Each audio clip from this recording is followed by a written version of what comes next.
Movie Garden Picnic Mat warna pink. Jom kita review. Ada dua design Sakura Power dan juga Shell Power. Lebih convenient sebab dia sekali dengan pemegang dan juga strap dia jenis velcro. Boleh buka dan tutup macam ni. Picnic mat ni ringan tau, 1.8 kilo je, mudahlah nak bawa ke mana saja.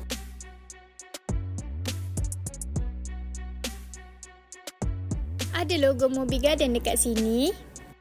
Material yang digunakan adalah water resistant, so kalau air tumpah pun tak ada masalah, korang lap je.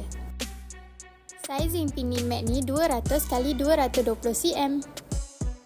Korang tengoklah tu, siap boleh guling-guling lagi, memang selesa. Jadi yang mana satu pilihan korang, Sakura Power ke atau Shell Power? Boleh dapatkan sekarang di Outdoor Concept. Bye!